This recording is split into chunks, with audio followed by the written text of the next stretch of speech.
Salam sejahtera dan salam perpaduan kepada seluruh rakyat Malaysia. Berita panas hari ini dipetik daripada syahbudin.com.net bertajuk Memahami bagaimana proses menjatuhkan kerajaan, apa jua langkah nak tumbangkan Anwar sekadar sembang kari saja.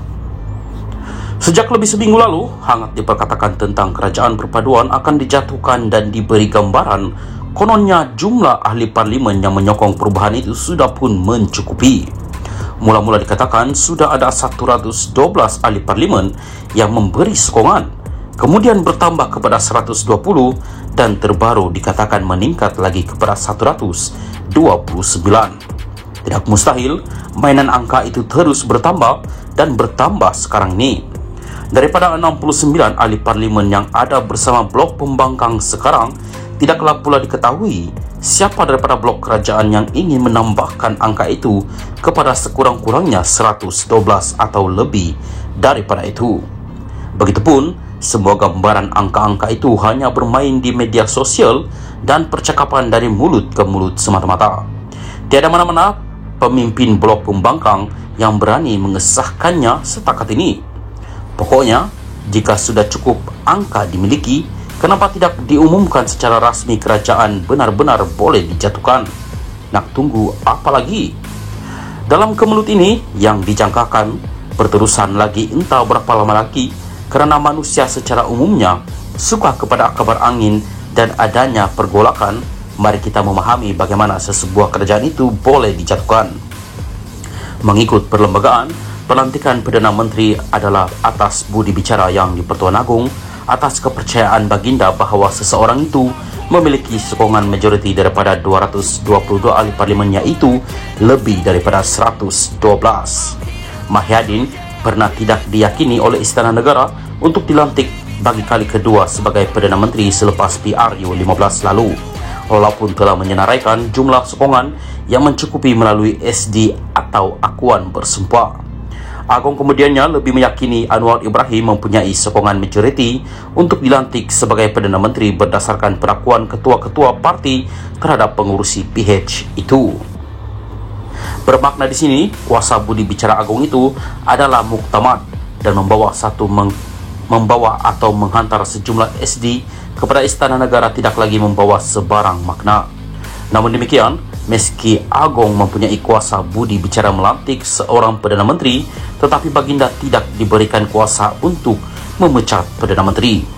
Perdana Menteri hanya boleh diganti setelah Perdana Menteri itu sendiri secara sukarela meletakkan jawatannya, dan perkara ini boleh dirujuk ketika Tun Mahathir Mohamad meletakkan jawatan pada 2020 dan Mahyadin juga berbuat demikian pada 2021. Dalam hal ini, jika benar blok pembangkang sudah mempunyai jumlah sokongan yang mencukupi untuk menjatuhkan kerajaan, selain ia perlu diumumkan secara rasmi untuk pengetahuan terbuka, ia juga perlu dilakukan melalui usul undi tidak percaya di Parlimen. Tanpa usul undi tidak percaya, Perdana Menteri tidak boleh dijatuhkan kerana Perdana Menteri tidak boleh dipecat atau dipaksa untuk meletak jawatan, walaupun 2-3 orang TikTokers menjerit setiap minit mengenainya atau berapa banyak sekalipun SD dihantar ke Istana Negara. Silap Tun Mahathir dan Mahyadin dulu ialah mereka cepat sangat meletakkan jawatan tanpa melakukan usaha lain untuk mengekalkan nikmat yang sedang disandang. Dengan demikian, cakap-cakap kononnya blok pembangkang sudah ada SD mencukupi itu hanya layak dicampak ke dalam sungai saja buat ketika ini, dan tiada asas sama sekali untuk mempercayainya. Melainkan, ia dapat dibuktikan dengan segera melalui keberanian mengemukakan usul undi tidak percaya. Sekarang baru bulan Januari dan Parlimen dijadualkan bersidang pada 26 Februari depan, dan jika usul undi tidak percaya mahu dikemukakan, inilah tarikh yang paling hampir sekali untuk menjatuhkan kerajaan. Dua isu di sini. Pertama, beranikah blok pembangkang melakukannya? Yang kedua, sesuatu usul yang hendak dibawa itu perlu memenuhi 3 syarat utama. Perkara tertentu berkepentingan ramai dan perlu disegerakan, dan dalam hal ini menjadi kuasa Speaker Parlimen membuat keputusan membenar atau menolaknya. Dengan 3 syarat tersebut, terutama syarat perlu disegerakan, senang cerita, speaker lebih daripada kuasa untuk menolak daripada membenarkan usul undi tidak percaya itu. Jadi, bagaimana nak jatuhkan Anwar dan menukar kerajaan? Anwar dengan slogan lawan tetap lawan yang sudah sebati dalam dirinya diyakini tidak akan mudah mengalah. Bahkan, tidak perlu melayan apa jua desakan tambahan lagi kerusi Perdana Menteri itu sendiri sudah didamkannya selama lebih 25 tahun lamanya serta banyak keranjau terpaksa dilaluinya. Malah Anwar sebagai Perdana Menteri masih ada pilihan lain boleh dilakukan sebelum beliau mungkin dijatuhkan, iaitu dengan segera membubarkan parlimen, dan perkara ini pernah berlaku dalam kemelut politik Sabah sebelum ini.